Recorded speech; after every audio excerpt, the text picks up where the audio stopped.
Welcome to the podcast that buffs your Hearthstone game. This is Velen's Chosen. Not all who wander are lost.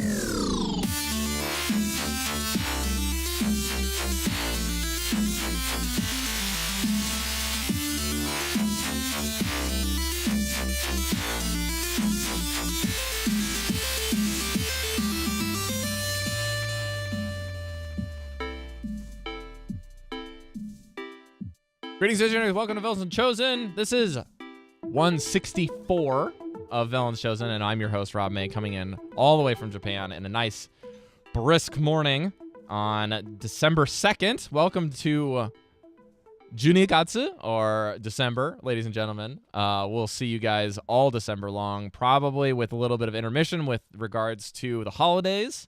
And we're back at it again with my buddy Grant from Texas. What's up, Grant? Hello, everyone. So good to be back.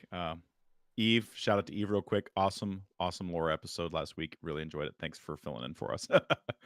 Yeah, it was great. I had the pleasure of editing that and putting it into the feed very quickly for her. And I think she's actually said she's cooking up 2 or 3 more once she's got more of the cards. So we're excited to do that. And we do have some good news on the back end that we cannot share yet, but there is some encouraging things coming, and we don't have a date and time yet, but we are finally looking to get some things back together for you, and only good things. So just keep that in mind. And this week, because we took a week off during a peak card review season, Grant and I are doing what we're calling a Rhastakahn's Top 30 without Eve, unfortunately. So what we're doing is basically Eve's going to take stuff and look through on the back end what's charged with lore, go with the lore angle, and then Grant and I will be talking a little bit more of like our top picks of things that we think are intriguing in the set. You will hear good, you will hear bad in this discussion, but you won't hear confirmed good or confirmed terrible cards because we have no clue if they're good or bad, nor will we pretend like we have that kind of knowledge. However, we do have a brief note for you guys with regards to the Hearthstone news. We had a huge news dump this last 2 weeks about a more or less a competitive featurette after this World Championship conclusion happens, and a little transition year as well as a transition phase to get into that new competition, and kind of like how competitive Hearthstone works with regards to the ladder kind of going away. And we're going to save our comments on that because Grant and I we've just had like nuts weeks, okay? And we haven't really gotten a chance to really talk about it. I first came across all of the news last night by virtue of a listener who's in my D&D group. Shout out to Steven Sensei for helping me out there. But we'll be looking at that later on, maybe not even next week. We're not even sure if we're going to comment on it because, frankly, the more I was researching into it, the more questions I had, and I felt like it might be good discussion points. But the more I was thinking about it and talking about it, the more it sounded more like I was just complaining about not having enough information. So we're going to see how that pans out so we don't just have a wine sesh with you guys when we're going to talk about it, especially since there's definitely more details to come, and they're probably not ironed out. Rather than them not being planned, they're probably not finalized. So we're going to get to that in the future, in the near future. But this week we're talking cards. And Grant, who is our official sponsor this week? Our official sponsor is the wonderful Jamie. The illustrious. Yes. The illustrious. I was like, all of a sudden, like, more adjectives, and I was like, oh, man, I'm blanking out. I must be tired. Language fails me. I teach for a living. I use words all the time. In fact, I have kids. The man for which there is no adjectives, Jamie S. Jamie S. Jamie, you are a prince of a human. Thank you so much for your support all these years now. I was thinking about it, Rob. Are we going on 2 years for me being on the show in January? Is it 2 years now? You know what? I think we are. Dang, it has not felt like 2 years. I don't know if it would be your first like official like static member type thing, but definitely you've been on the show at least 2 years ago, right? Because that's when you first came on as like almost like a trial. The first time I ever came on, you were moving to Japan, and I was filling in for it. Yeah. So however long but I first came on like mid January. That's when I was an official host. But anyways, I digress. So yeah, time's flying. Yeah, almost 2 years. But it's mostly about Jamie has supported the show for years now. And before that, before that, and we need to get him on the show because I know he's in the Tinker Workshop again with all these cards, and these cards are definitely interesting enough to where I want to know what he comes. I up love with, getting 'cause Jamie on when we have like the beginning of a new meta because he's thinking of stuff that I'm not even like out of my radar. Right, exactly, and I think that's his gifting. It's definitely not my gifting. At least I don't think it is, because I think about exploring in this game, man. I like winning, so if my desire to win tends to trump my desire to explore and fail and try again and fail and try again and iterate and stuff like that. So, but anyways, I digress. Then we have the Hearthstone Tavern Brawl, which is a recycle Mechazod, the dual brawl where you work with your partner to kill the boss. It sounds like they're just recycling a couple of these instead of making new stuff because we've got Rhastakahns in the wings. So honestly, it's hard to be upset when they're just giving you a free pack right before the big thing kind of happens and there's a bunch of new stuff. So it's kind of just like, calm before the storm, more or less. So not much to say there. Again, and the rest of the huge news we're kind of skipping out on to talk about cards. So let's talk about cards. We got 30. A lot of these are cards that I've included and Grant has agreed with, or he has come up with things on his own. And we kind of trimmed down 46 cards to 30 at the beginning of the pre-show. So let's get into it. Let's do it. I've been talking a while, Grant. Why don't you All right, here we go. The first guy here. Now, this isn't not in order of importance or like what we think is best or not. This is just purely like we have a list of 1 to 30, and these are the cards that we think would be really cool or have some possibly cool interactions. They could be good, they could not be good, who knows, but we thought they were interesting, and that's really the most important part in an expansion. Is it interesting? Because you can do a lot with interesting. So Hakar, the Soul Flayer, 10 mana, 9/6 neutral minion, legendary, reads Death Rattle Shuffle a Corrupted Blood in each player's deck. You may ask, what's a Corrupted Blood? Well, a Corrupted Blood is a 1 mana spell casts when you draw it, and it reads take 3 damage. After you draw, shuffle 2 copies of this into your deck. And it doesn't say into your opponent's deck too? The Corrupted Blood says into your deck. Death Rattle of Hakar says shuffle a Corrupted Blood into each player's deck. So if you draw the Corrupted Blood, it doesn't go into both players' decks again. It just goes into yours because you drew it. But both players have the potential to keep drawing both players them, have one of them in their deck to start. That card's going to be silly. Like, it's just somebody's going to... You thought Togwaggle was annoying, ladies and gentlemen. Buckle up. You know what, though? This is a necessary evil. This is a rogue hate deck in Wild. Because those doggone Cold Light Seers, man. Oh, dang. This is a... Well, I mean, they're just going to get to the point where they're going to draw a bunch of cards and just try to keep burning them and then play Togwaggle, Yeah, I'm sure there are ways around it, but, for all of you who hate are, Kingsbane haters, like if that's the deck that tilts you off the planet, you have an antidote, if you will, in this card. So I think it's potentially... The thing for me about this card is like, why do they have to make the body such a low like impact when it's played, especially the long-standing effect that's negative for both players? Like if you're gonna share the blame with kind of like the effects of what happens when this thing dies, the least you can do is make the card a little bit more impactful. But I guess it's probably balanced out by the fact that you want it to die because it is a death rattle.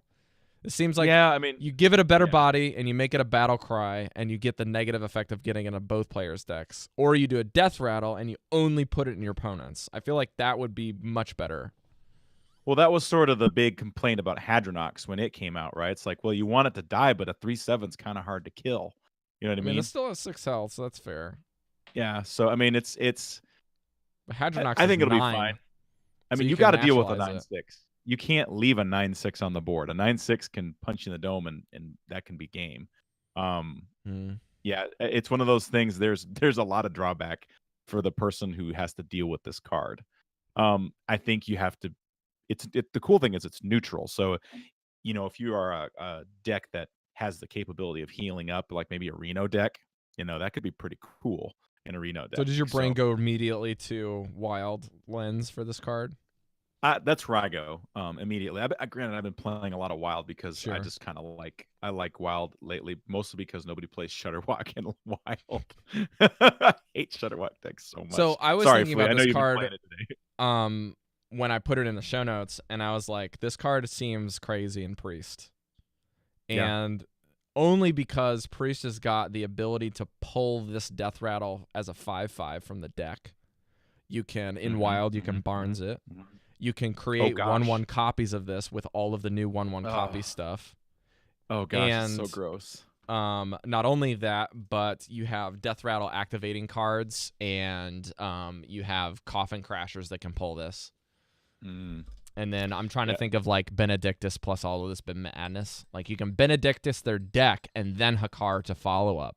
So you basically are just continually running this into both players' decks, and then your deck is just way more diluted. And you can keep pulling 1/1 copies of this or resummoning them, resurrecting them. You know the drill. So Yeah. I feel like this is definitely, for me, is a card that I would consider first in Priest, but not only in Priest because it is neutral. I do like the flexibility of including this for everything, but there's a possibility this just gets the Mechathune treatment where everyone's playing this and then it just dies. Or it could be the reverse. It could be Togwaggle. It could be like nobody plays this initially and then it gets Togwaggle treatment. And it's just like everywhere. Oh man, Togwaggle somebody's deck, let them have 0 and then burn them down faster. Have no cards and then put that the 3 damage card. I hadn't really thought about Priest though. I mean, that makes a lot of sense. Vivid especially if you're Nightmare with running this is multiple stupid, copies. dude. Ooh, that's just so mean. Copy it, Nightmare it, and then you can do Spirit Lash, heal a bunch of health, and then put like a bunch of these in their deck. Because the card casts when drawn, does it cast it and then draw another card and cast it until it draws a regular card or until you die? Is that what it does? So when you draw the card, it uses the card. It casts. Yeah, and then it says the card will mean that you take 3 damage, and then after you draw, you shuffle 2 copies of this in your deck. So basically, but then do you draw another card? Yes, kind of like every how effect. It's going to be like a spider card, right? You draw the spider, it plays the spider, you draw another card. So if the entire deck is just these, they're just going to be drawing damage. GG. It's an OTK. Well, yeah, because it's just an infinite loop until you're dead. And your deck doesn't get populated because, your deck continually gets populated instead of drawing fatigue. So instead of it being exponential, this is just multiplicative damage. But so basically, go ahead. The stack is card is drawn, damage is taken, card is shuffled into 2 deck, cards are shuffled. 2 cards, and then it becomes whoa. This card, man, I didn't think too much of it at first. I was like, it could be good, but if you are like playing hyper control and this is your end game, this is like inevitability on steroids.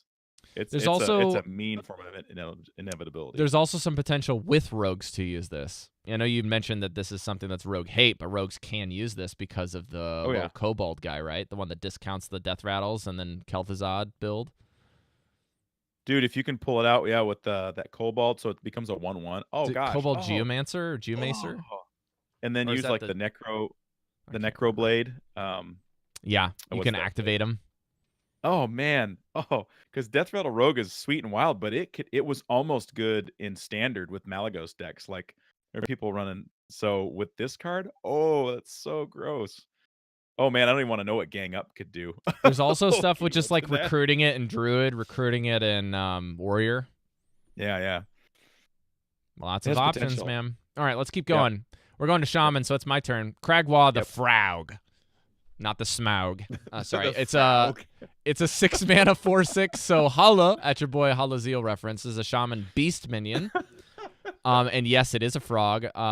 And this reads Battle Cry. Return all spells you played last turn to your hand. Now, before I say what I'm going to say, Grant was like, can we cut this card? This card seems really disinteresting. And I was like, what? So I want to hear what Grant has to say first, and then I'm going to say something. Okay, I'll tell you what I thought. Rob kind of showed me the light a little bit. It's like, return the spells you played last turn to your hand. And I'm like, well, what are you going to play? I mean, it's got to be later games. So what can you play for 4 that's worth having this card in your deck? But I wasn't thinking properly because I was thinking bigger spells like a lightning storm or a 4-cost something or other. So, or a hex or something like that. So go ahead, go. Rob, So show me the light. Cragwa the Frog, as per a few of our fans out there that had mentioned this in our Discord this week, which was the Unstable Evolution cards, and anything you happen to pick up that has Echo in it, that is a spell that maybe they reprint in the future, which they did say the Echo is something that's a Witchwood feature, and they're probably not going to include again, but it's such a unique thing that I feel like they'd just be really remiss to not include it in the future. So Cragwa is actually a card you're going to have to keep on your consideration list at large, and it is a very interesting build because it can fit in control and in tempo and in mid-range decks quite regularly, because what it does is it lets you to do the things that Grant was mentioning, where you have lightning bolts, or you have like really simple board clear cards, and then if the board clear cards hit a certain way with your overload, and you actually have 6 mana to spend in your following turn, you can play Cragwa and you can get that spell back. And the big thing is Unstable Evolution is the kicker, because it's going to register as a spell that you played last turn, even if it's an Echo version of it. So if you play Unstable Evolution 5 times on turn 5, beef up the board, they wipe your board, you play Cragwa, and you draw 5 Unstable Evolutions into your hand. That's so dumb. So you can do that. Think about that. That's great. That's great. And the great thing, That's too, is exciting now. sometimes you're just like, in these situations, especially with Unstable Evolution in even Wild, right? Or in just Devolve or Evolve, right? You have those things in Wild that you're like, oh, this is potentially a really good turn, but if I'm playing into something, I can't really bait it out. Like, these are cards that you don't want to bait out removal with. You want to, like, I have 2 of them. I have drawn my second one, so I'm going to use one and bait out removal, and then I'm going to slap a bunch of things on the board, evolve them, and hopefully that's it. You know? But with this card, it's like, you know, you can just full commit to just burning a bunch of spells and emptying your hand, and then you're just like, nope, I have a bunch of spells now. So you're basically making it function this way. And the other cool thing is Cragwa's effect isn't a simple solution to the issue, because it's more dynamic than that, meaning that you can reuse him in certain ways. And we'll get to this later with another card that Shaman's got, which is called the Bog Slasher, which basically is an elemental card that I'm gonna include it in here and just bring it back up here. So I'm gonna move it close in the show notes. Just go for it. So the Bog Slasher is a Slosher. Sorry, not Slasher. Bog Slasher is a 3-mana 3/3 Shaman Elemental rare card that says Battle Cry, return a friendly minion to your hand and give it +2/+2. So it's basically an enhanced version of Zola the Gorgon that has the Elemental tag, has +1/+1 on its health and attack, and not only that, but it buffs the minion that you get back in the case that you actually want to reuse the minion. And this is also insane if you have Alakir's stick, right? You can use Bog Slasher on Alakir's in an elemental build. You can use this on anything that you don't like. It gives you more flexibility to your more basic recycle minions. Even just like a Servant of Kalamos, it's a 5-mana 4/5 that becomes a 5-mana 6/7. And can get the same effect again. Now, the drawback is always going to be replaying the card and losing the card from the field, whereas Zola is copying it and leaving it there. So it is a consideration to make sure that you're running both of them in a build for Cragwa cards and decks. So do keep that in mind.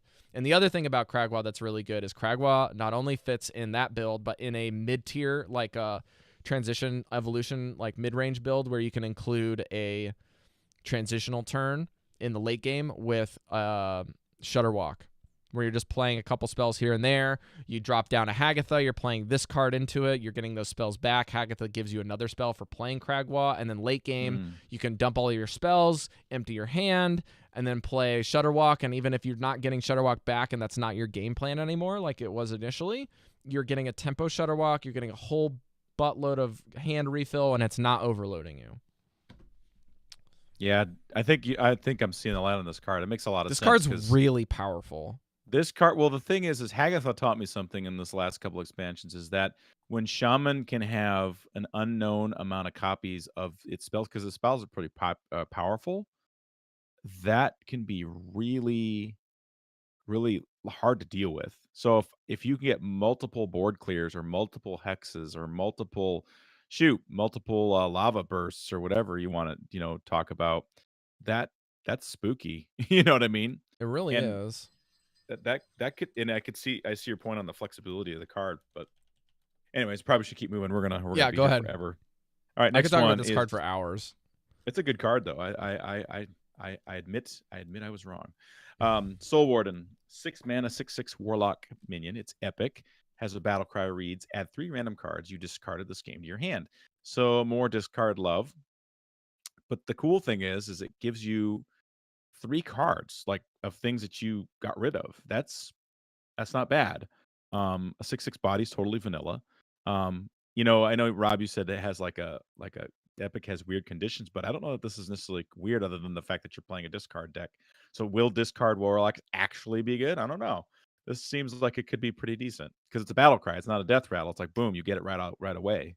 And there's So- other cards that we are seeing like later on again that like Mhm. repopulate your hand when they get discarded with 2 more copies. There's a legendary that does that. There's Mhm, also something that discards the lowest cost card from your hand out. And a lot of Mhm. times if you're playing Clutch Mother Zavas, that card actually just repopulates when it gets discarded anyways, and it's 2 mana, Mhm. so it's super Mhm. cheap.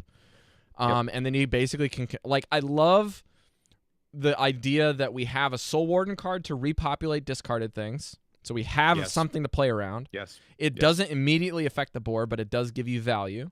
And then on Yep. top of that, the cards that are now doing discard a card are more controllable. They're saying this card is a really interesting mechanic. Let's make sure that it's actually playable by saying it needs to be controlled in some way or another. And then, furthermore, this actually gives you a little bit more capability in the future of seeing what the team is thinking through and saying, hey, we tried this lowest cost card. Why don't we just say 2 mana or like further restrict it? Or maybe we just like restrict it to a specific mana. Like maybe you discard a 7 mana card in your hand, or you discard a 1 mana cost in your hand, or the highest cost card in your hand. You'd have to discard that. But the effect is like insane, right? What about Fist of Jiraxis? This could make that card better too. Could what be, I but mean? that's going to be for your wild builds just to be sure. But Yeah. if you're going to Yeah, do yeah. that, that is a 4 mana card. So Yeah. it's kind of one of those Yeah. things. But I think that the big kicker is going to be discarding the 1, 2, 3, and 4 mana builds. This is what you're going to look at. But this card single-handedly looks like the top of the curve for discard builds for me. Like this is your highest see it. cost card. Yeah, I think this card has potential. I think maybe discard Warlock might actually finally come to actually being a decent deck. All right, you take the next one. Dragon Ma Scorcher. This is a 5 mana 3/6 neutral dragon, and is a common. And this one says battle cry, deal 1 damage to all other minions. Now, is this card like anything beyond interesting? I would say probably not. But that being said, it means it's like one of these cards where I feel like it teeters on the line of good bad considerations, and because it does that, I feel like it's a good enough consideration. It's a warrior card. That's what it I seems think like. I think it can trigger warrior-like effects, but I think that it's also really intriguing with regards to considering it in your dragon builds.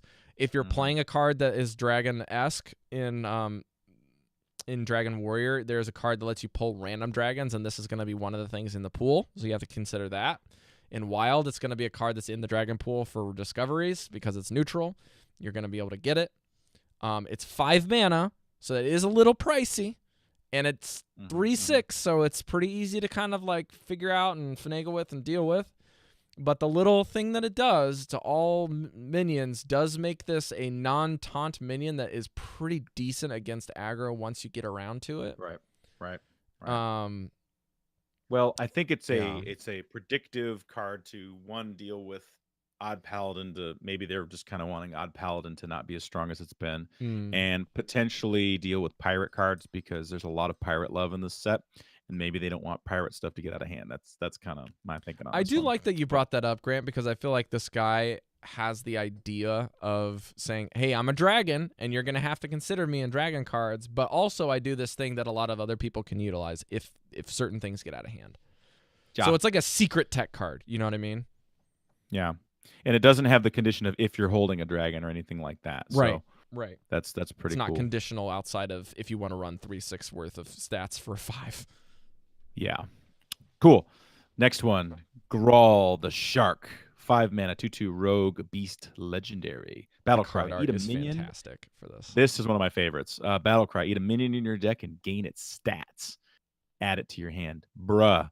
If you eat like if you eat practically anything that's not a smaller minion, so if you're playing kind of like a mid-range late game rogue, like if you eat, I don't know, let's say hypothetically you eat a Ysera, you just now bought yourself a 6/16 card. You know what I mean?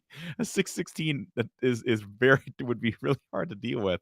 The Timmy in me wants to like eat a big minion with a big butt and then use a Void Ripper and then just smack you in the dome. And then you get it back. It goes to your hand, so it's like it also kind of tutors it into your hand once it dies, unless you silence it.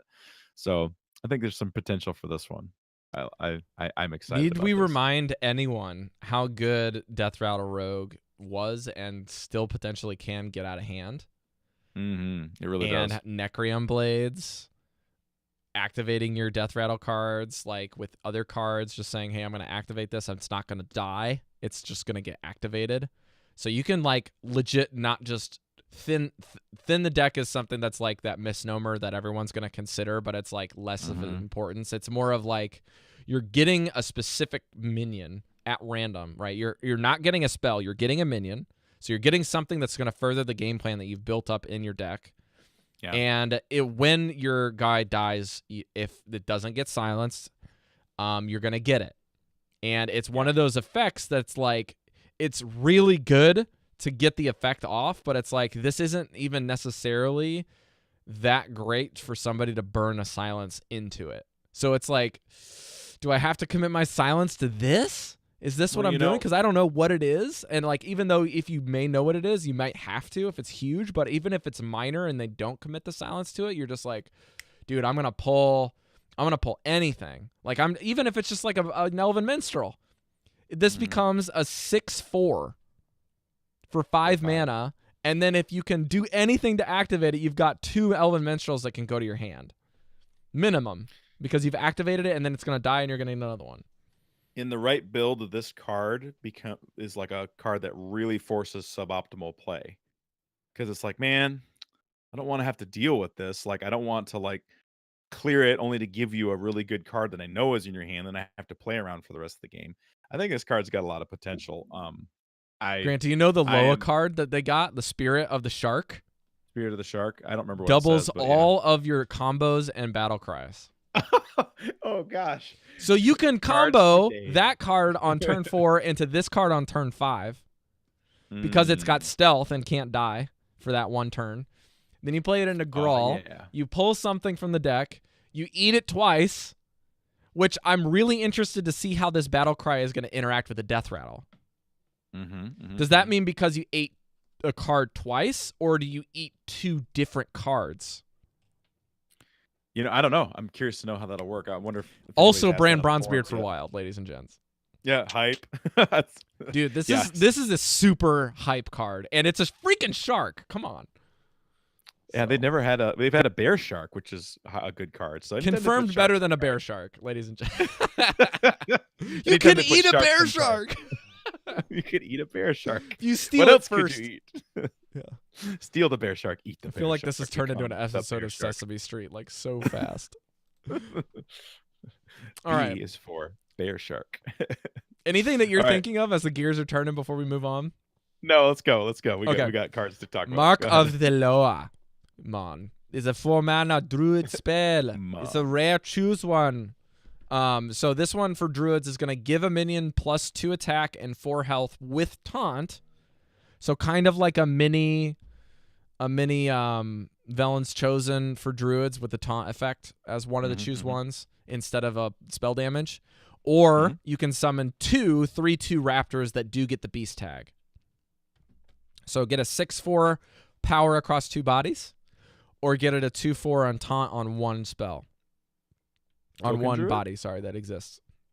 Token druid? Maybe. This is real good for token decks. This is real good for transitioning to mid-game to late game. This is also just a spell that in Wild, if you have Fandral decks, can get Oh, gosh. real outhand quick. You know what I'm saying? Oh yeah. It is one of those spells where the flexibility of choose one is really, really like showcased well. Because you get a lot of flexibility, which means you basically can, when you look at a choose one card for starters, you say, I value this because I can choose whatever I want, whenever I want, if it's in my hand. Second, if this card is a consideration for deck building, you can consider this in an exclusive section of one of the choose ones. For example, Token Druid, right? In Token Druid, a lot of the times you're just going to summon the Raptors because you just want that. You want to spread wide, and you're going to do it. And then on the off chance is maybe you're just too short lethal and you drop this on one of your minions and you close out the game. Or you're on the back foot in the mirror match and you need one of your guys to be more durable and to block out and wall out your enemy. You can do that too. Yeah, the taunt there is huge. So that fits in that kind of a build. But again, you got to consider this in like mid-game decks and in early game decks. Maybe it's not just a simple token deck. Maybe it's just like a normal, tempo druid. You're like, well, I need Raptors a lot of the times to keep my curve going if I'm short on minions, and I need to keep making my stuff more beefy in the late game. So flexible cards are good, man. Druid and flexibility are synonymous these days. So, cool. I like it. Moving on. Scorch is a 4-mana mage spell. It's rare. Reads, deal 4 damage to a minion. Costs 1 if you played an elemental last turn. So elemental synergy, good. Because Fly is a card, I think this gives like a potential new version of Tempo Mage to show up. Also, in addition to some of the other things that have showed up. Even Mage could be a thing. So even Mage elemental decks were an experimental thing that people had been trying for the last few months. Nothing is really stuck, but a card like this where you can clear a minion, because most minions early game, play a minion, clear a minion on turn 2, Firefly turn 1, clear a minion on turn 2. That's pretty good. So we'll see. I like this card a lot for minion-based mage in general, just because you're not using a whole lot of spells, and on the off chance that you include these and it's more of an elemental build, then you're gravy, man. You're just like, well, I can just clear something for a really flexible amount, or I just really need to kill this right now, so I'm going to spend the 4 mana to do it. Yeah, cool. Next one. Walk the plank, 4 mana rogue spell. This is a common spell that says destroy an undamaged minion. This is real good. It is a undamaged condition for a 1 mana discount on your assassinate. Yep. What I like about it is that it deals with like cards like Hench Clan Thug, and it deals with a lot of the cards that come down at 4 mana in standard, at least, can be really problematic. It can get rid of your fledglings. There's lots of things it does well. And if it was a mana more, it would be unplayable. You couldn't play it because we already have that card. It's called Assassinate, with no condition. So I think the 4 mana, I almost think it could be 3, but that might make it broken. With preparation in the format, you have to consider that always, right? That's true. So I think it's got some potential. Because we played what was that card that deal 5 damage to an undamaged minion for 3? Sinister Strike? Sinister Strike is deal 3 to the enemy. Oh, you're right. It was from Old Gods. It was 3 mana, deal 5 damage to an undamaged enemy. And people played that. That was a card that saw play, so I think this card's pretty good. I like it. I'm interested to know what. I bet you it'll accommodate those longer Timmy style of rogue play, not aggro for sure. And I don't even know that would fit a tempo rogue per se, because a spell that just merely does 4 damage and may not kill it, but is an early game only Shadow card. You don't want to be playing spells. Shadow Strike. There you go. Thanks for buying me some time, Grant, to look that up. Oh, you're welcome. See, we just work so well together. We do. All right. After we walk the plank, where are we going, Grant? After we walk the plank, we go and pay a visit to High Priestess Jeklik, which is a 4 mana, 3/4 warlock minion, legendary. Reads Taunt Lifesteal. When you discard this, add 2 copies of it to your hand. Ooh la la, ha ha. Wow. That's pretty. That sounds kind of good. that sounds Corpse real Takers nice. can make their debut into Warlock now. Interesting. Yeah, I guess they can, can't they? Taunt and lifesteal. Yeah, just by having this card in the deck. Interesting. And then you just If run you Argent discard Squires it. and Zoo. You Yeah, got I 3 of wonder the how- effects right there. You're just missing Wind Fury. So here's another Warlock legendary that we want to discard. Just like Now, Grant, keep Hive- this in mind. If you do draw this, right? Corpse Taker Yeah. doesn't take the effects from your hand. no, it does So not. if you're recycling this a bunch, you're getting the value from this card, but not from your Corpse Takers anymore. So just to Yeah. keep those straight. I mean, Corpse Taker was not what I was thinking. I was thinking the fact that it's a 3/4 with taunt. That if I'm discarding stuff, I want to get rid of this card, and putting up a 3/4 wall. I mean, 2/3 bodies are hard to deal with the chain gang, right? And a bunch of 3/4 taunts can exhaust an aggro deck pretty well. So I wonder if that's sort of what this is looking to be, because that's discard. Discard, you start getting rid of I stuff. think it's to run out fine of on its own resources. without the discard effect too, which is the great Yeah. thing about it, right? Because you're just like, I'm just gonna jam Yes. this on 4. I get a 3/4 taunter, and I get 3 health and Warlock. It's just like, well, that's great. I can tap one more time, The lifesteal is what makes it worth it. I think it can Mhm. help you survive a little bit, because if it lasts and you can buff it or do anything like that to it, it's pretty darn good. So Also, all right. also, Yeah. there's one more thing. Do you know of a card called Felon Fusion? It's a 1 mana Yes. spell that like buffs the furthest card in your hand +2/+2. Don't you mean Soul Infusion? Or Soul Infusion. Yeah, it's a +2/+2 on the furthest left card, right? Yeah. So this could really benefit from that. It does say when it gets discarded to add copies of it, so it will retain that buff. Ooh. Yeah, that would be. That's the nuts there, though. Got him. Now you got a Got 5/6 for 4, and you got 2 of them. Dude, that's backbreaking. So It's the dream. the dream. Next. Speaking of Haunting Visions, let's talk about it. Haunting Visions, a 3 mana shaman spell. That's an epic. The next spell you cast this turn costs 3 less. So a It's an innervate, basically. well, not an innervate. It's the freaking shoot. It's the Not it's the innervate, shaman. not- It's the preparation, shaman spell that preparation. they It's had. Prep. That's what I meant to say. Preparation. Shaman spell cards, Hearthstone. It's the one Farsight. It's Farsight. Oh yeah, it's Farsight. Okay, yeah. Because enough. Farsight's is 3 mana, draw a card, discounted by 3. This one is the next spell you cost gets discounted by 3, and discover a spell. So I love this card. This might actually be just like the next evolution of Farsight, because instead of drawing a card, you're generating it. And then if you have a game plan in mind and you have drawn this card with a spell you really want to play right now, but you need to discount it, you have it. You can do that. And you pay 3 mana to discount the other thing you want to play and generate another option as a possibility, which I love that. And Hagatha has shown that even getting a random spell is good for Shaman. So if you can discover it, you get a choice. I'll bet you it's going to pay off a lot of the time. Well, the one thing that makes this significantly worse than Farsight, and likely why it has the epic tag instead of a rare tag, is because it's restricting you to play that next card this turn. So it says pay 3, get the discount, and you got to do it now. Yeah. It's a haunting vision. I mean, you Yeah. you got a threat, and it's right there. So you got to do it. Farsight is like, I'm planning. Even in the name of the card, they're helping you out. Yeah, that makes sense. Cool. All I right, like it. this is Next. the next card is Grant and my favorite card of the set, Yeah, this card is just cool. which is High rare Priest- because this is the first time that a Paladin card has gotten my favorite card of the entire set ever. Well, it's going to do something different than we've seen in a while. Yeah. It's called High Priest Thikal. It is a 3 mana, 3/4 Paladin legendary minion. Okay. Battle cry reads: convert all but one of your hero's health into armor.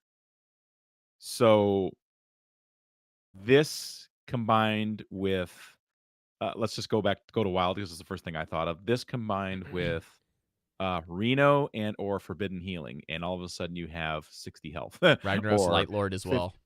Ragnaros the Light Lord, any of that stuff. Basically, it gives you a different mechanic to work around with in that we've never really had, where you convert your health armor. That's never happened in Hearthstone. Um, a new mechanic to basically make a paladin really tough to kill. So control paladins, Reno Paladin. I mean, have you ever heard of Reno Paladin before? I haven't. So this could be good. I like it, and I like that it's cheap. It's a 3 mana 3/4, so vanilla body right off the bat. So I like that you can Zola this, and you can Yeah. Zola your Renos, and you like it's like, do you want to Zola Reno, or do you want to like return it to your hand, or do you want to Zola this? yeah, I don't know. You know, It makes you immune from Alexstrasza, because Alexstrasza can't drop your armor down. somewhat You know what I mean? until you heal it again, and then you're like, oh okay. Yeah. I mean, it could, I guess. But Like, I mean, it's how super many? cool because you just like you play it, you get all that armor, you play for like a ton of healing stuff over like 2-3 turns after you've like Zola'd this thing, and then you Yeah. just play it again, and you've got a crap ton of armor. My only concern is like, how often does this card turn into a net zero? You know what I mean? Like, you'd have. It's definitely while it's a great early. Does it? It really is something you want to play late game with particular conditions and particular. Oh, I cards. agree. I agree. I So, don't think you're but- going to be playing this as this is not a tempo card. No. This is like designed for particular kind of paladin style, but I like it because it's so different. And if it's not like amazing this set, it has a lot of potential. It's kind of like on the watch list, like, hey, this card could be a factor, Mhm. and because it's so different. So, but I just think it's cool. Mhm. Anything And it's our else favorite before card we of the move set because it's like such just an interesting thing.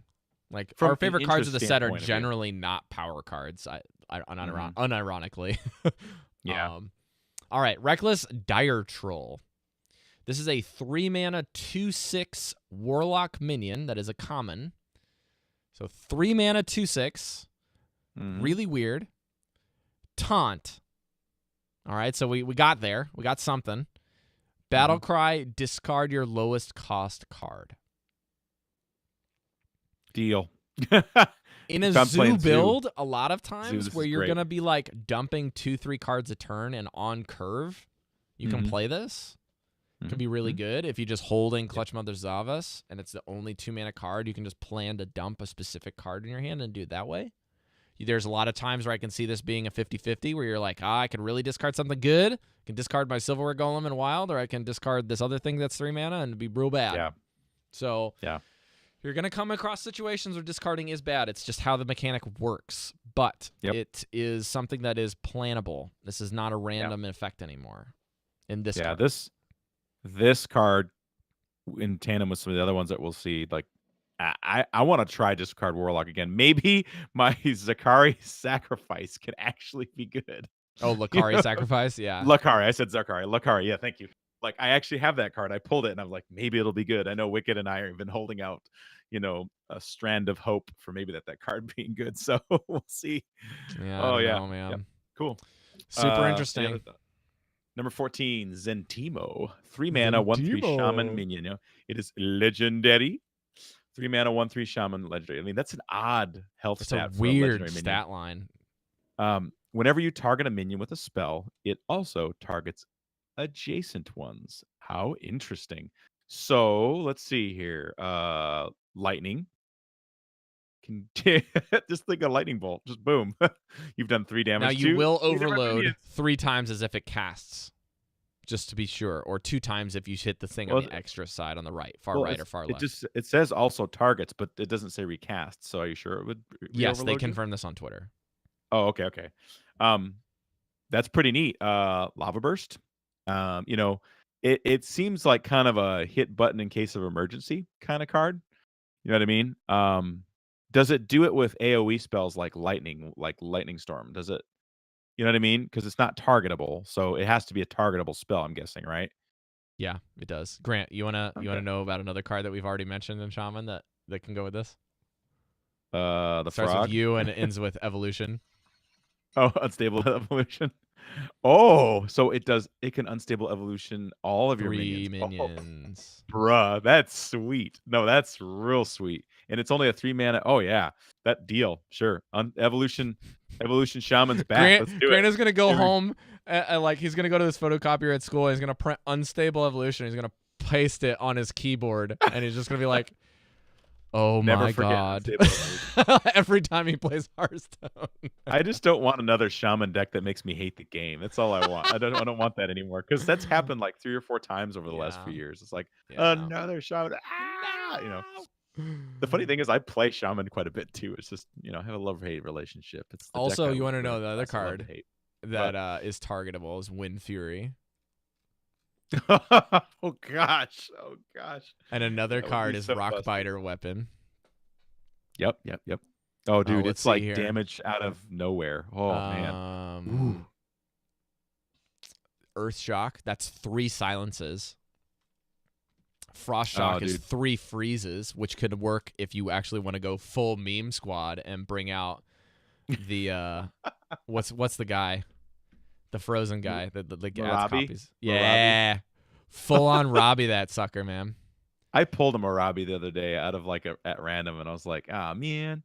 I You can think I still Tidal got him. Surge and heal for 12. Jeez. You can Ancestral Spirit in the Concede, Concede Mhm. Shaman, and Mhm, get mhm. Death Rattles to resummon 3 minions max. Oh gosh. Oh my goodness. This card's Also, gotta this be is something that I wanted to test incredible. out just for the sake of the memes, but the card Avalanche, Mhm. it says freeze a minion and then deal 3 to the ones that are adjacent to it. So that means that if you target something on the adjacent sides, the 3 minions get frozen. And they're then doing multiple it just damage like to the goes in card. like multiplicative, like 3, 3, 3, 3, 3, 3, 3, 3, 3, 3, like that. New meta avalanche. What? A free It's shaman? Is that really gonna be a interesting. thing? Yeah. Can one card bring a free shaman into the meta? I Wow. don't know. Also, Who knows? Earth and Might, giving a thing a +2/+2, and if it's an elemental, add a random one to your hand. Just run Oh, a bunch of yeah. elementals out there and do that. Mm. You said Lava Burst. That was one cool one. Mhm. Lesser I was- Sapphire Spellstone. Oh man. Summon a copy of a friendly minion.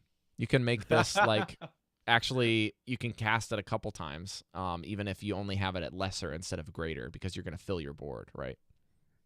Man, Rob, this card seems scary to me. The more you talk about it, it sounds there's just swing potential in this card. Like, wow. And so many different kinds of builds too, mid-range, aggro, and control.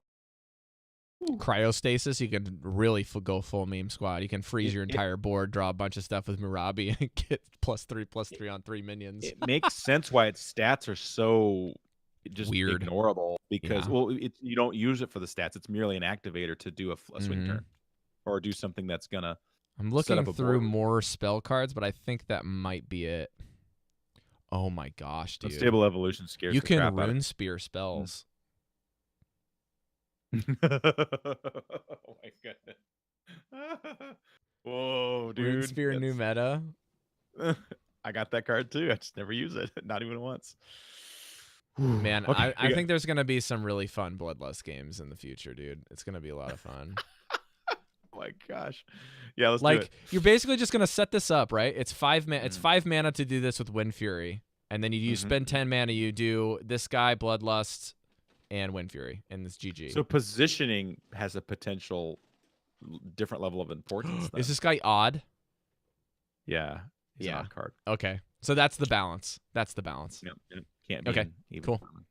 Next Deal. guy. Next card. Is it my turn? Um, You did Zen Teemo or no, I did Zen Teemo. you did, yeah. Okay. So Dragon's Roar, I'm going to be moving this actually and talking about it alongside of Fire Tree Witch Doctor. Okay. So Yeah. Dragon's Roar is a 2-mana warrior spell, common, that just says add 2 random dragons to your hand.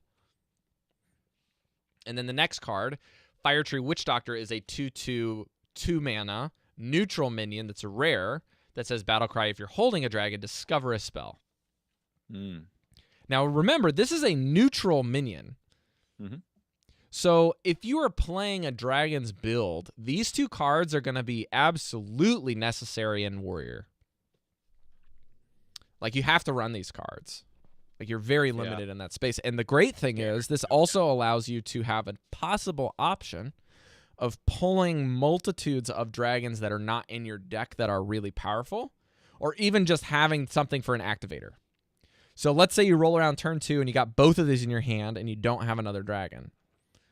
So what do? Well, you just probably play this card and get a couple minions and, take the damage. If it's a mid-range game, you might be a little on the back foot and hope that you can regenerate stuff later on. Yeah. And the great thing about Dragon's Roar is it's not just one card. It's not 2 mana discover, or not just 2 mana get a random thing. It's 2 mana get 2 random things.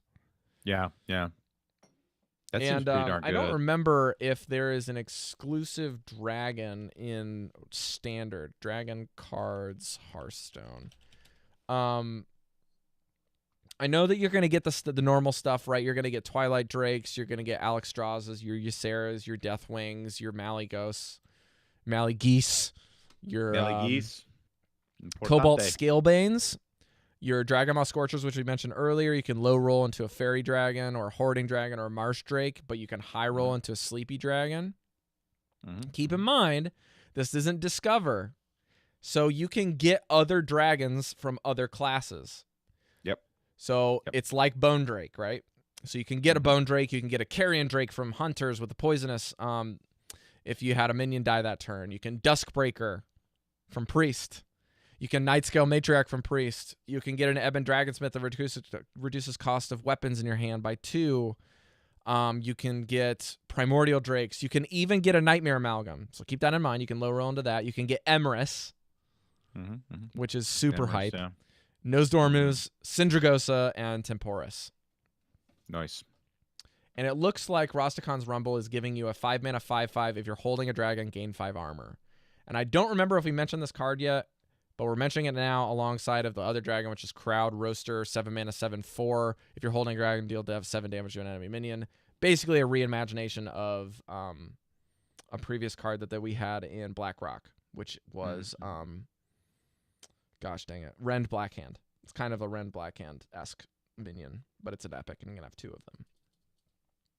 Nice. And you're going to be running Ember Scale Drakes in a Dragon Warrior because gaining 5 armor and getting a 5/5 on the board was insane for 6 mana with a Shield Maiden. So you're going to play it in a dragon with a different condition.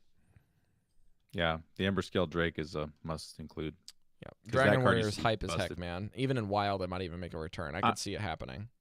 I might actually play Warrior to Golden finally. I'm like 280. No, I'm 180 wins or something like that away from it. It's like nice. I'm not that far behind you. I'm about 100 wins behind you on that one. Yeah, that'll be my 9th Golden class. I just can't bring myself to play Warrior. It's so boring. So the dragons are hype. So let's move on. Okay, let's do it. Flash of Light, 2 mana Paladin spell common. Reads restore 4 health, draw a card. So I was like, okay, man, 2 mana, draw a card, get some health. Okay, whatever. Rob, show me the light and flash it. Just think about that for a second, folks. Flash of Light is a card that is very Warcraft field. This is an epitome of Paladin spells. It's meant to be something you do quickly. It's meant to heal something and make sure that's like, do not die. Like, that's kind of the urgency behind this card and the spell. And the other thing that really reflects that urgency is helping you draw. And why this card is really good is because it basically is cycle anytime you need it, and it's also health. So I think this, I don't know if it's necessarily like an amazing card, but for me, first impressions of this card seemed really, really good. Just because you're able to draw things and heal things that are not just your minions, but your health, your personal pool. This is going to fit in those type of games where you're just trying to quick heal and not die. And you're probably saying, well, Holy Light's a card. It's a 2 mana heal for 6. And I would say, yeah, you're probably right. But in a combo-centric deck for Paladin, if you're trying to run a combo deck, I feel like that's where this card's going to really shine more than anything. Pardon the light pun, but like, I think that you might want to just get stuff that draws cards. Does it do enough? I mean, in decks that you're playing Novice Engineer, it's enough. Because this is just flat out better in a lot of ways than Novice Engineer if you're just trying to draw and cycle. But will it see a lot of play? Maybe, maybe not. It's not like an insanely powerful card, but I thought it was super interesting to include. Yeah. I could see that be in a late game paladin build. I could see it be all right. Yeah. But Grant, you can go ahead and okay. take the next one too. All right. Devastate. 1 mana warrior spell. Common. Reads deal 4 damage to a damaged minion. Cool. 1 4 mana, damages. guys. 1 mana. That's nice. I mean, You compare that with that dragon we talked about earlier. Does 1 damage to the board, or with a whirlwind. Yeah. I mean, there's some potential for it. That's what warrior does. It likes to damage things, but dealing 4 damage is the magic number. I think 4 damage is what you kind of want to be doing. If you're not killing it, that's the damage that tends to actually matter. Blood Razor in this. Yeah. 5 mana basically kill something. That's what 1 damage, 5 damage, 6, 7 damage with the Razor if you're gonna face tank it. Yeah. I think it's got potential. Control warrior needs, I think, a few more little tools because it just and like you said before, it's dealing damage with something that's been damaged. So you have to keep that in mind when you're considering how much damage potentially. It's like 1 mana for 4. What's 4 health? They're like, well, you don't need to look at it as 4 health because it's never going to damage something that's 4 health. It's going to kill something that's already taken damage that's 4 health. Yeah. So basically, it's 5 damage if you look at it that way, because you're trying to deal a damage somewhere and to activate the card, and then you can use it. Yep. So take the next one. Grim Rally, not Grim Reality. Sorry, Grim Reality is an Overwatch streamer. 1 mana Warlock spell that's a rare. Grant and I had this both on our list, so I'm excited to talk about this one. Destroy a friendly minion. Give all of your minions +1/+1. Or sorry, give your minions +1/+1. So I'm guessing this is board only. Zoo is now going to run eggs. Devil Swords are going in Zoo. I mean, just regular Zoo just runs stuff that's going to get low and deal damage. You're like, I need to kill this, so I'm going to deal face damage and kill it because it's a 1/1. And Zoo's weird because, like, if you sacrifice one of your 2/2s, 3/2s, 1/1s, whatever, you sacrifice it, but everybody else gets more powerful. I mean, Keleseth boards are Keleseth. I'm going to use it as a verb now. Those boards are hard to clear if everybody has the +1/+1. So you trade a minion or something, you hit it in the face, whatever you're going to do, then you kill it, and the rest of your board's beefy. And your opponent doesn't know that you can do that. They don't see that coming. Like, board looks one way. Oh wait, no, it's different. Shoot, all my planning is wrong. The card's got a lot of potential. So. Yep. Rob? I definitely agree. Next one. Yeah. Next one. All right. Revenge of the Wild. 2 mana hunter spell, rare. Summon your beasts that die this turn. What? Dude, late game, you trade your whole doggone board and then you get it back.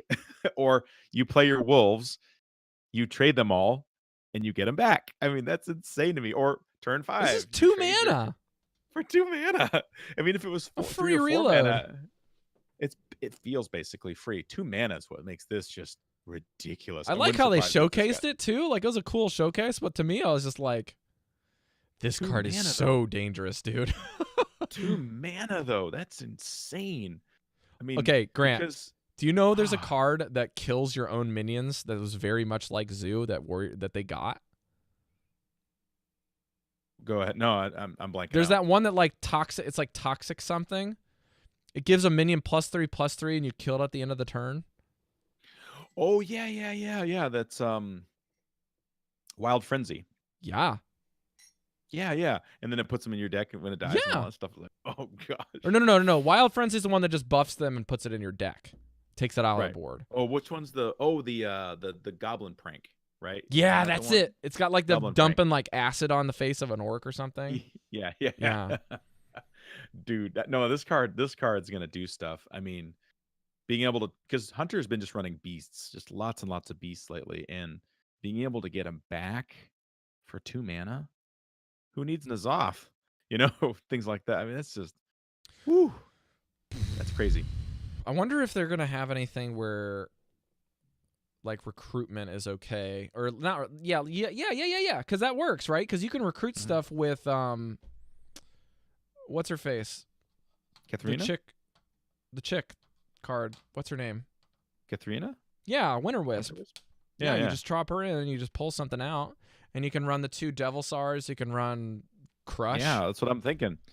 You trade a fatty into a fatty. It's a major tempo card because you establish a board. Your opponent plays a board. You trade his board. You clear his board, and you get it all back for almost nothing. And you can build your board. See, that's where it's powerful. Is you can clear a board and build a board at the same time, and that's Yeah, and remember the main thing about hunters is like the international Amaz hunter rule of high mains. If you hit high main with an empty board in the face, you win the game. It's like, why not have more opportunities of doing that? Because you can kill your high main, clear the board, and then drop it again. Check it with Houndmaster. Oh, with Shaw? Yeah. So high main, trade. Oh, yeah. Kill, yeah, because you can trade the hyenas right away. The hyenas do it. I mean, with Shaw, but for 2 mana, you can do it. That's what I'm saying. Like, this card is going to get You nerfed. can do it. 2 mana is insanely low for what the possibilities are. Oh, my goodness. I mean, Death Rattle Hunter's good now. You add a copy of this, just maybe even one, under the right circumstances, what it makes, again, just like the last card, it makes it really hard for your opponent to anticipate how the game's going to go. I do like that it does have the condition of a beast, though, right? It's really good for hunters, and so when they put that kind of a limitation on it, doesn't feel like it even exists, but it is there. Fine. You know what I mean? That's almost all the minions hunter runs anyways. Fine. Yeah, but it balances it around the eggs, because you're not like able to just continually run the eggs over and over again because they don't have the beast tag. So you're getting the Devil Stars back, but you're not getting the eggs back to like full cycle. Because that's the only time Devil Stars become a downside is when you have to like pop the egg and then trade right away. But it's like, okay, pop, trade, get it back, boom. It's got potential. I love it. I love this card a lot. Possibly the best hunter card in this set. Although there's a lot of good hunter cards. So move on. We got to move on. Hook Tusk of the Captain is a 8 mana 6/3 rogue pirate legendary. Battlecry, summon 3 pirates from your deck and give them rush. Yeah. This is a card that is real interesting. Does a lot of stuff. It does a lot of stuff instantly. And especially if you can give something rush and pull it from nowhere, that's powerful no matter how you cut it. Yeah. And even if they're like lackluster stuff, you still have to respect the South Sea captains. You have to respect them. It's called Arms on a Stick. That's what it is. It's called Arms on a Stick. And it's a single copy. And it's a single copy. But I mean, it's interesting because like, do we now see a mid-range pirate rogue that's not aggro? I mean, in Wild, there's even more possibilities. But the pirates, if you have some like jankier pirates, that maybe you're not the kind you want to just cast, but if you can just pull them for free and give them rush and they kind of buff each other, that could be a swing turn kind of card. Yeah, it's 8 mana, so when you would need that. But so for me, Grant, I think that this card is one of the things where you're like trying to parse certain cards that we got earlier on in the card reveal season that we weren't able to really discuss, but now you can inform them, right? We got that one card, I think it was on day 1, that was a pirate that had like 6/3 stat line. And it was like 5 mana, and it has overkill. Right. And the overkill was nuts, but we were like, I don't know if you're going to want to do that. But like if you give it rush and you require it to kill something, and you're pulling it from nowhere, that effect immediately starts getting way more tempting. Yeah. So I mean, pulling stuff out of your deck and putting it on the board is good. I think the recruitment type thing mixed with like a rush instead of a charge to keep it balanced, and then you kind of integrating an overkill into that. I feel like that's kind of like the trifecta of good synergies that you're going to be looking at. And I think that Captain Hook Tusk is really intriguing, not just as a card that does that in and of itself with restrictive nature to pirates, but I feel like it also has kind of turned the light on to a lot of deck building for just like what you can do and what you're probably trying to look to do with overkill and rush in general. Think of it this way. Really good. It's like a patches on steroids. Yeah, I was thinking pulls it right out of your deck. What's that Naga card? That Naga Corsair? Corsair. That's a 5/4 body. And it has a battle cry, but you're not going to be upset to see a 5/4 pop out for nowhere to go attack something right away. No, not at all. And even if you don't benefit from rush, you're still getting the tempo of 3 minions.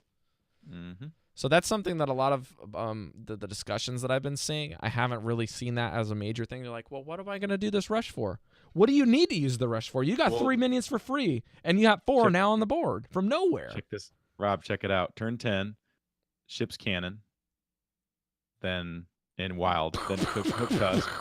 You get automatically, you get 8 damage plus the minions.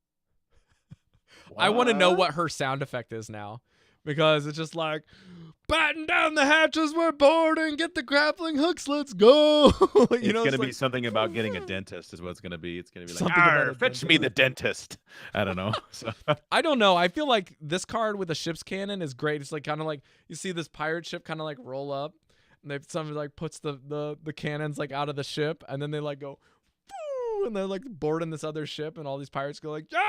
Like diving from, and like cutlasses everywhere. Oh, it's just a super cool pirate idea, and I love it. Pirate Rogue is going to be one of the day 1 or 2 things that I do, because Pirate Rogue is good now. Like Odd Rogue Pirates is good now, especially in Wild, and I think it has potential to be really good in Standard too. So this I might just craft this card just so I can try it, because I almost my thing is I always craft all the rogue legendaries if I don't pull them, because I rogue's my jam. So it's what I tend to play more than anything else these days. But all right, we got to move on. We got 8 more cards. 8 more cards. Line Cracker, 7 mana, 5/10 neutral minion. It's epic.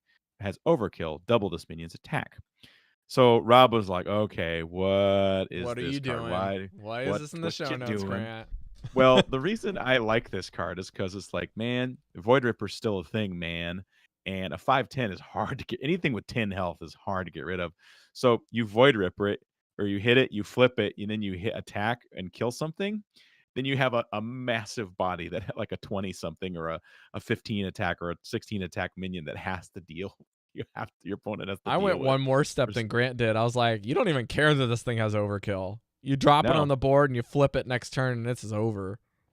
Yeah, you have to deal with it. 5 health is still hard to deal with. It's 7 mana. It's like that magic transition number to late game. Right. So I mean, you put it down, they're not killing it. Let's say they like kind of run some bodies into it. You could still rip it and kick it. Rip it and smash face with it. I mean, I think it's got potential in that particular type of deck. Now, you could say that about most cards, but I think it's that's true. 7 mana slot. So 7 mana. Oh, it's like, well, yeah, dang it. You put your Lich King down. Well, I guess I can deal with it now. Or there's board clear potential with it. It's not taunt though, so it's really odd. Yeah, I'm not sure if I totally buy into it, but I like the idea of it. You know what I mean? It for me at this point in time, Hearthstone has to be interesting, and there has to be room for creativity, because that was, I think, the number. Not trying to go down a rabbit trail, but my number one personal reason why Hearthstone lacked luster with the last set is because there was just nothing different. There was nothing really truly interesting that was workable. I think these cards are sort of saying, okay, we get it, guys. Here's some stuff. Go play, have fun. Make things happen that are interesting. So, all right, Rob, take the next one. The Undertaker, 8 mana, 8 attack, 5 health man, neutral minion. It's also a legendary. Battlecry, gain the death rattle effects of 3 friendly minions that died this game. So this is a very, very narrow setup. But if you're playing a death rattle deck and the things that you are killing off are like medium beneficial, when you even get 2 out of 3 of them, this card breaks even, and it has 5 health, so that it is feasible to rip all of those effects. And I love the effect of this. Not only that, but like again, I'm going to go back to Necreon Blade because it's easy. You can activate this without having to do it and kill it. When Hearthstone has done things like this, and they give this kind of an effect in a battle cry, they balance it around having to play it instead of summon it. And so because you're doing that, and you're able to kind of interact with that death rattle effect before something dies to trigger it, it's real good. And it's real interesting. Mm-hmm. And also, in Priest, you can Vivid Nightmare this. You can create a 1/1 copy of this. You can play it again. You can... you got to remember when you're making copies of something on the board, like Zarek's Cloning Gallery or something that just like summons a copy of what it is that you just played, they're gonna copy the exact things that this thing Death Rattle copied. So I think this card is potentially very, very dangerous with a lot of decks, and I love that this is in the neutral set. Because even though it's going to feel very samey with regards to what the effect does and how it works and how people are going to try to copy it and or utilize this Death Rattle effect multiple times, the Death Rattles are going to shift because you're going to have different type of things with regards to what class-based Death Rattles powerhouses that you're going to have access to. Yeah. I think even Hunter can utilize this really well. Oh, yeah. Oh, Death Rattle Hunter from this card. Oh, yeah. Heck yeah. Devilsaur Eggs and Kathrena. Devilsaur Eggs. Summon a 5/5 when it dies and recruit a beast out of your deck. Those two things out of even just not having the third effect done is good enough for me. Yeah, because the Kathrena could be dead by this point in time. You play her on turn 8, and then you play. Oh, my gosh. And it's not a beast, so you're not going to recruit it. You're just going to play it.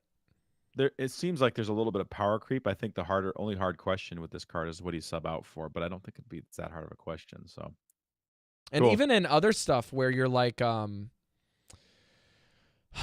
trying to think of like Death Rattle Warrior stuff, but I'm not really thinking of anything. It might be more of a wild consideration, but you can even do stuff like this with regards to a infinite Death Rattle Spectral Panther Druid if you want to go full meme squad, because the Panthers are like cycling themselves. You can do the recruit things with the big guys. You can get those effects for it. It seems really fun. Like this card seems really fun and powerful enough effect to be considered for like a top tier game plan. Yeah, for sure. All right, next one. All right, next one.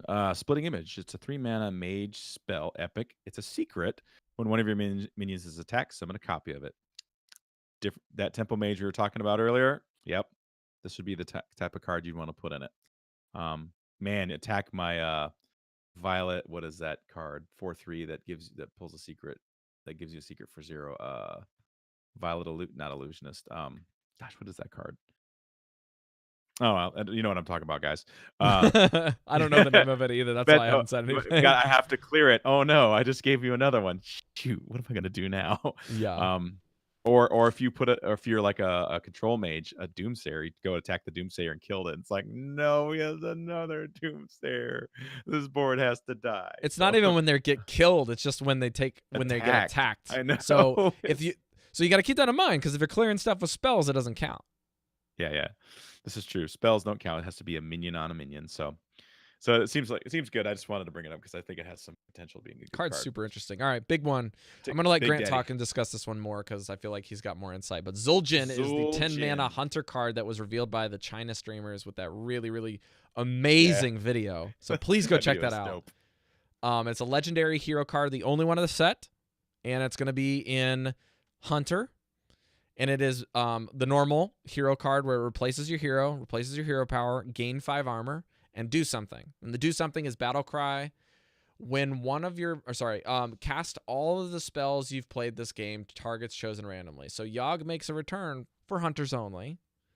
You gain 5 health or 5 armor to do it, and you're not getting a 7/5 body that's going to kill themselves and finish it. So that's the big kicker, right? The problem with Yogg was that when it dies or when it finishes itself or polymorphs itself, it doesn't keep going.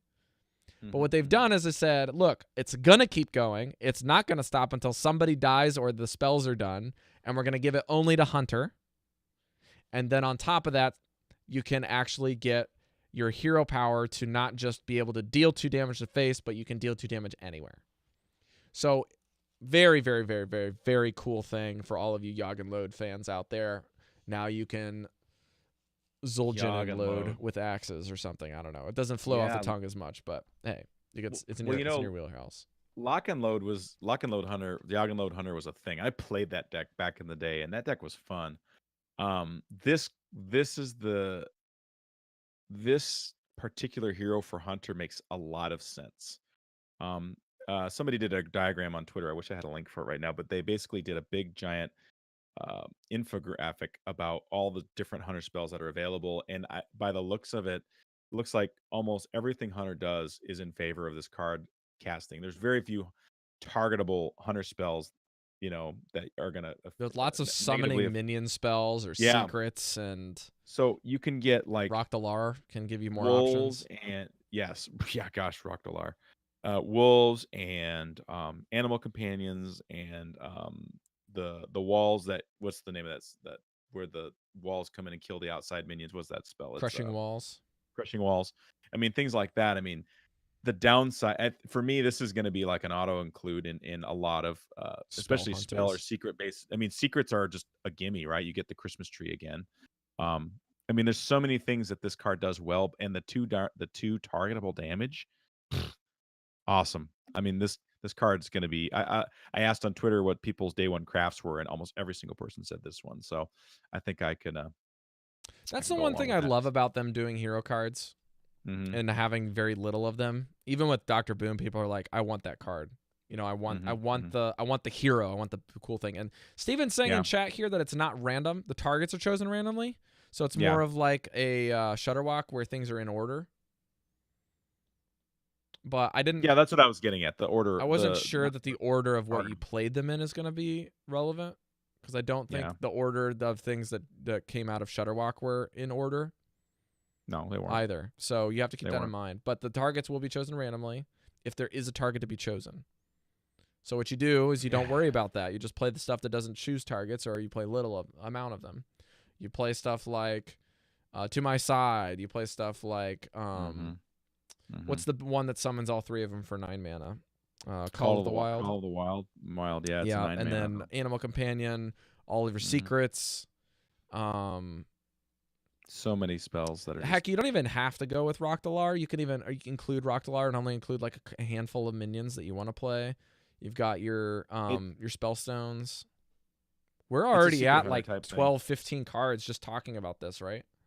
Yeah, Secret Hunter would benefit from this. In WoW, this card is like, this is stupid. This It's card's crazy. dumb. All right. Next Yeah. one, Mojo Next. Master Zihi. Is a 6 Oof. mana 5/5 neutral legendary minion that Grant was really hyped about. And it says Battlecry, set each player's mana crystals to 5. Okay, so this is why I like this card so much. It is like a variant on our buddy Lotheb. And you're like, well, wow, what? Lotheb applies to spells. It's like, yes. Think of it this way: like if you're playing aggro, let's say you're playing against a druid and you're beating them down, and you're starting to get to the point where they're starting to get their game going. Let's say they're a big druid, right? They start approaching 7 mana, 8 mana, and you know that the moment they get to 9 mana, they can start putting the dragons, the dragon trainer, what's that card? The 2/4 that summons dragons, They start doing that kind of thing. They start doing their Master Oakheart type turn. Yeah. Well, no, they don't, because you just inhibited their mana. It's a mana inhibiting card for a deck that needs 7, 8, 9, 10 mana to actually do what they Shut off need to do. Togwaggle combos, Malygos combos. Is just mean. Now it affects you adversely there, but if you're trying to dump your hand and you're trying to, everything you play is under 5 mana anyways, that actually matters, and you have a 5/5 neutral minion on the body to boot, that's great. That's awesome. This card's gonna give aggro a chance against some of those types of decks, because they can't drop the big fatty taunts, they can't drop the Lich King, they can't draw all kinds of things. I think there's a little bit of skill involved with it, assuming you Now, drop I'll combat that by saying I don't think aggro is going to want this, because aggro is going to be dead think so? anyways by that point. I feel like this is definitely more of a mid-range catch-up tool. I think it's also going to be something that the what are they called? The control decks are going to want just to interact against another control deck. Is this a nerf to Druid and their ability to nourish and wild growth?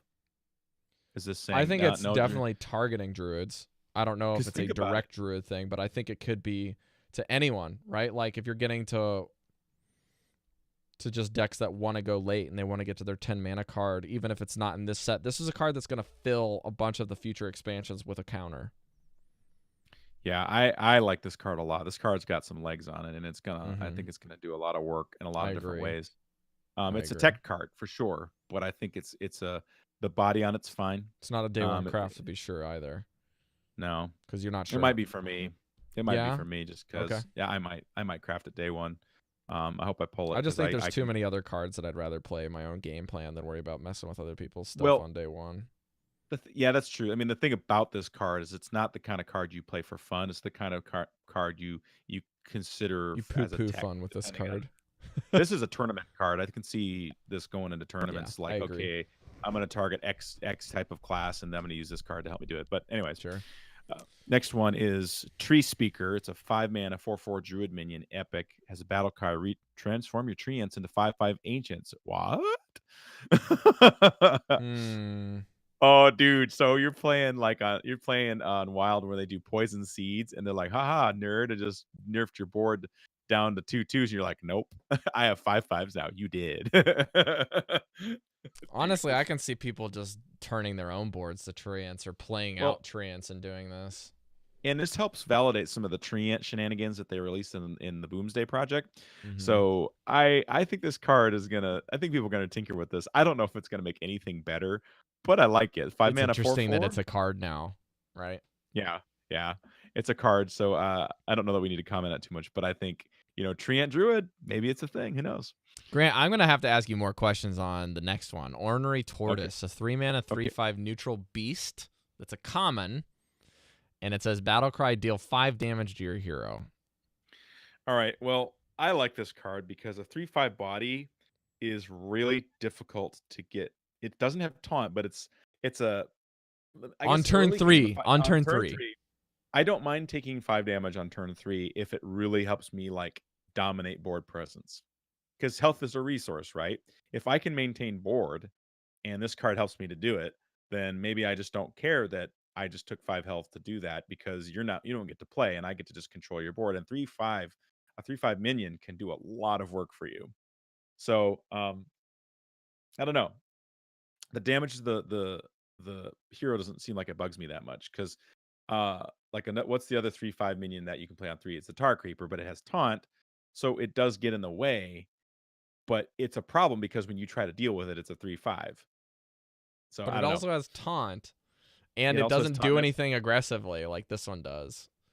And on the this- contrary, you can play a 3/4 minion without any drawbacks because generally they're vanilla, or you can just get one that's the Nightmare Amalgamation, and you can play that card, and you have all of the synergies with the card if you want to use that in your build. But for me, I feel like adding 1 health to a 3/4 on turn 3 and taking 5 damage as the hit is not what I want to be doing.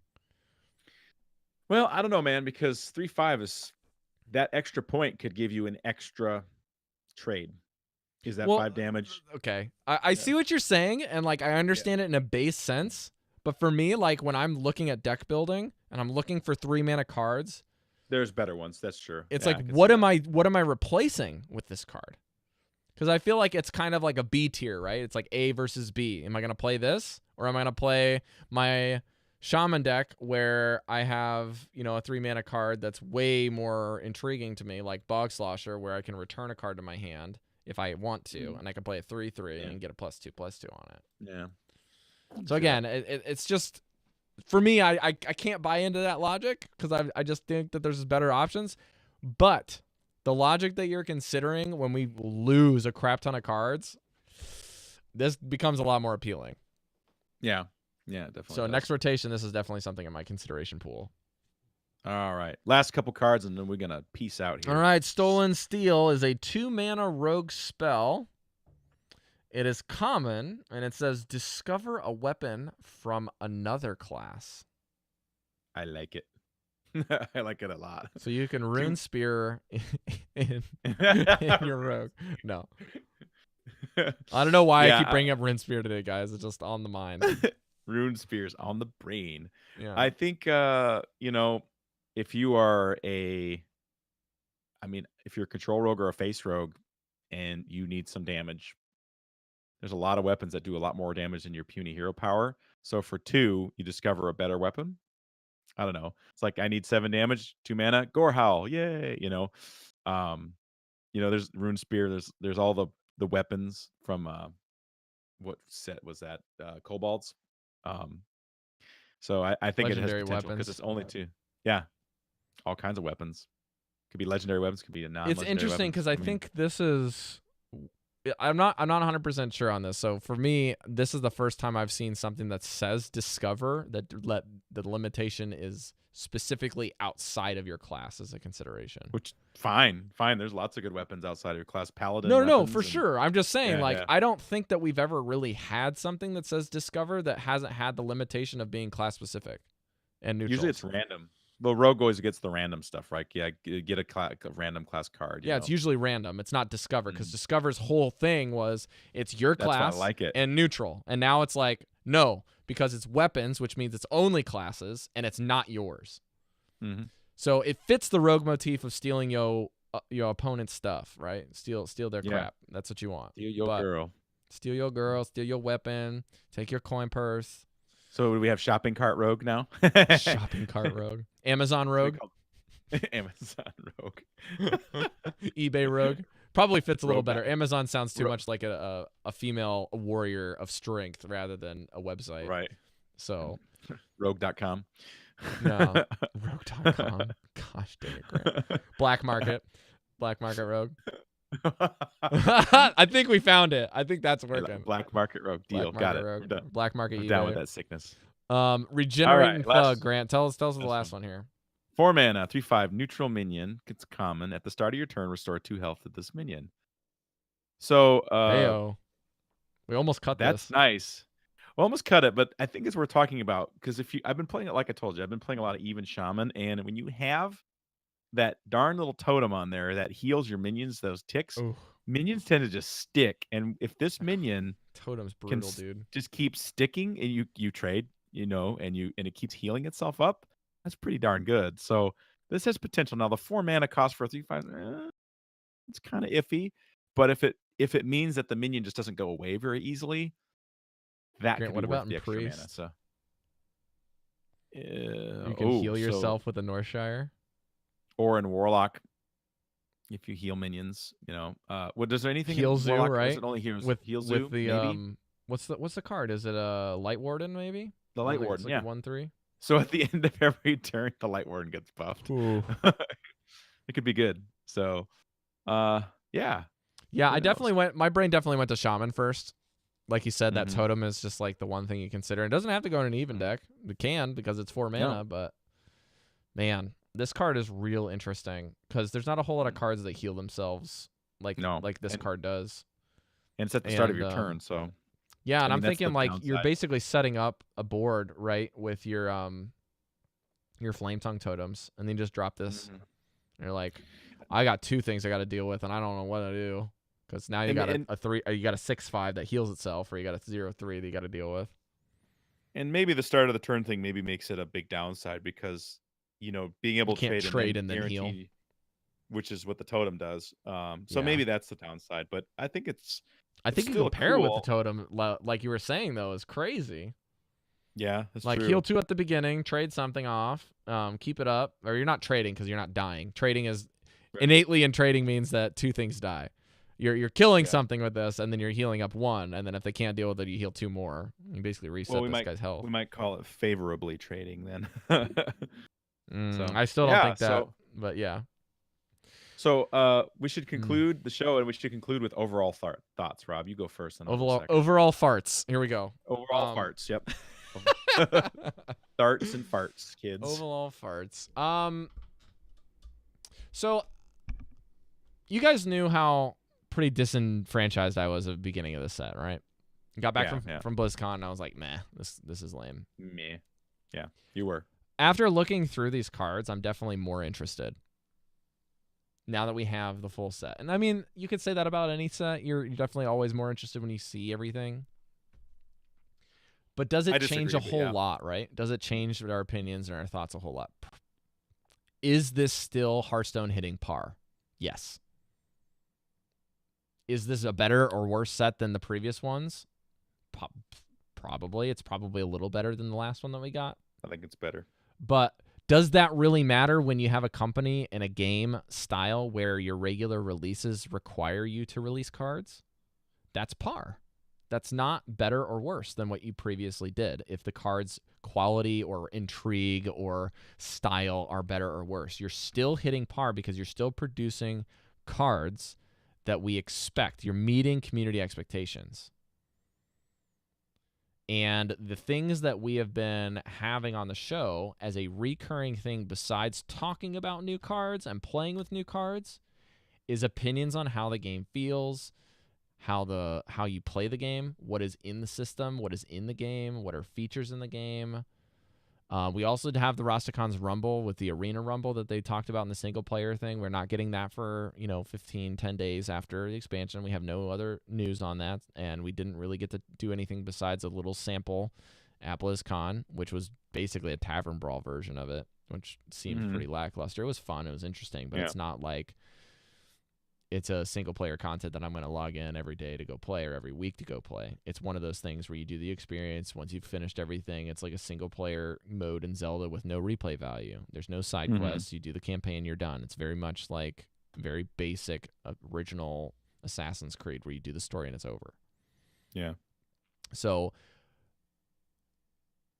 I hate to bring it down after having such a good episode, but for me, and I know that I have to communicate this on behalf of Eve, but Eve and I, for various reasons, are not going to afford the expansion and preset release. And this is the first time that I have not pre-purchased anything in Hearthstone. Ever. And I'm sticking to my guns. And it's not even me just saying that I'm sticking to my guns because principle.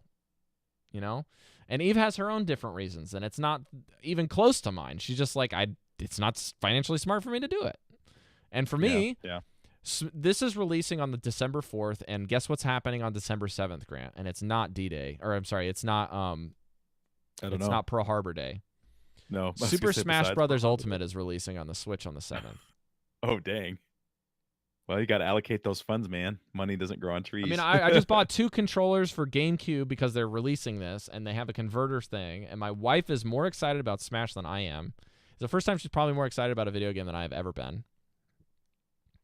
And I'm going to commit to it because it's fun, and it's a game that I want to play. There is 70 characters in this game. They brought back every single character in Super Smash Brothers since the original Nintendo 64, and they're bringing them all back, including DLC characters, at launch that are unlockable or on your play mat to play right away.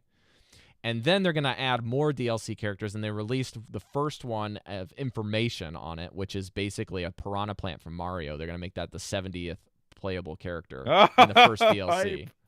And they've also brought back a bunch of new characters that they've never had before, like Ridley from Samus titles of Metroid. You can play as him, the dragon. Dang. The original boss of Metroid Nintendo NES. Yeah. They also have 2 characters that are Echo Fighters, which means they're kind of like Ryu and Ken from Street Fighter, and they've actually introduced Ken as a playable character now. But there's 2 Echo Fighters from that are each other that I can never remember their names, but they're actually the 2 guys in Castlevania that use a whip weapon. Simon and the other guy that starts with I. I don't know. I don't remember. Ichabod, maybe. I don't know. Something like that. But they're both really interesting fighters, and they're both from Castlevania. You can play as them. Hype. So if you think of any character that you wanted to play in Smash before that was in a previous title, and you're like, oh, it's a new one. They don't have it anymore. They got it. It's in the game. Nice. And they also have new ones. And I don't want to spend too much time talking about the new stuff. There's even like a Dark Samus build that they brought back they're brought in new that's super interesting, and some new other fighters. But I don't want to belabor the point, but like if you have a 3-day window between your release and what Nintendo's doing, and you have a bunch of people in the community that are playing Hearthstone casually, your stuff is going to get hit really, really hard by this release. I agree. Grant, what are your thoughts? Because I don't want to talk about my stuff too much. I'm just gonna keep bringing it down. I didn't know Smash was coming out, but it makes sense from a pocketbook standpoint of view. And I don't think anybody also should Pokemon had their new release like 2 weeks ago, and I've been playing. Well, I don't think anybody should feel guilt about saying, "Well, I have $50. Do I spend it on cards on a Hearthstone game, or do I spend it on Smash Brothers?" There's no right or wrong answer there, right? This is your taste and your preference, so have fun, and you can spend time with your wife and play video games, which is like a double win. Most people can't play Hearthstone with other people on the same with the same one expenditure on a game. So anyways, for me though, because I like the flavor of trolls and stuff, the cards seem way more interesting to me. And interesting usually means potential, which means more variety in the game. And from that standpoint alone, it makes me excited about it. I actually was excited about the possibilities of things getting shaken up a little bit, because when the meta gets shaken up is when I'm happy. It's like when I feel like there's variety. Even though I like a solved meta, I also like the potential for a dark horse deck to come out because somebody thought of a new way to play the game or something like that. But I'm excited about it. Yeah. But I feel like I'm realistically excited about it. It's like, yeah, it's going to be awesome for a couple weeks, and then we'll settle and we'll be We'll kind of figure back out where we what are, the new because, game feels like, right? as I've stated before, it's a card game. Card games have a certain ceiling with the amount of things you can Mhm. do with them and the amount of types of fun. And I don't think anybody should only ever play card games. Play other Yeah, that's things. Play true. And Nintendo the Switch. other thing too, I'll give a little silver lining to my opinion here. Just because I'm not spending $50 on a pre-release or spending even $20 on a smaller amount, I don't even think Eve's doing that either. But I don't want to put words in her mouth, so I'm not gonna. She might not be. She might be. She's grabbing the $20 bundle. I don't know. But the silver lining is it doesn't mean that the expansion is completely unapproachable. Nope. Playing the game and earning currency by playing the game is still going to give you access to it, but it's not going to give me like day one playing time on the game, right? It's not going to give me the whole hype of opening 600 or 200 or 50 packs on opening day and having a blast with it. Right. Yeah. That was honestly the most fun I did, is usually like me and Steven hopping in Velen shows and just opening packs together and building decks and goofing off. Are we still going to do that? I actually can't do it this year. I have a big meeting on release day, so I can't do it. Well, I mean, just for listeners who don't have a lot of pocket cash, when Mean Streets of Gadgetzan was released, it was the only time that I didn't buy a pre-release because I couldn't for whatever reason. Sure. So what I did was I just used my gold. I think at the time I'd saved up like 8,000 gold, so it's like 80-ish packs, right? Yeah. And I opened that, and the truth is I still was able to play the game very handsomely, and I got a lot of good cards, and I played just fine. And looking back on it, I never realized I had for want. In this last expansion with Boomsday, I opened over 200 packs, and at the end of the day, I was like, well, I have all the cards, but that doesn't matter because I can't use them all because they're not good. You know what I mean? Or they're not playable in the current meta. So, there's a lot of variety and variance in terms of what you can use. Cards, what do you need all the cards day one?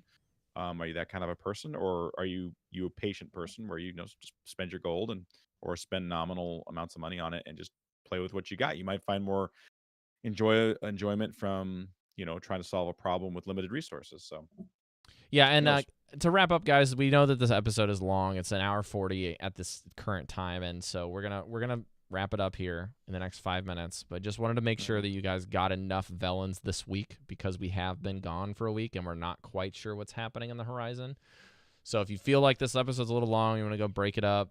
I didn't say anything in the middle. That's totally fine with us. Feel free to just start, stop, or go to a different thing and come back. Like, that's card reviews, right? You just listen to 30 minutes and break and then go back and then come over. And we're not talking about all the cards, and this is basically it. We packed in 135 cards to talk about. I think we've only covered about 60 in total, maybe less. Yeah. And between you and Craig from that first episode and the 5 or 6 that we did last week, plus this one of 30. So anyways, I don't want to belabor the point, but the main thing that I'm not really excited about is because the news of the new expansion isn't paired with anything for me of like what's happening to ladder. Like how is ladder changing? Like that's the one thing, and what's coming in the game itself, the game features that are changing. I'm not really too hyped about getting a new mode that's the same old like new featurette that's getting paired with the thing that's you guys hitting par again. It's like, what's happening to ladder, what's happening to wild, what's happening to arena, what's happening to a new game mode that doesn't exist yet that we've been asking for something.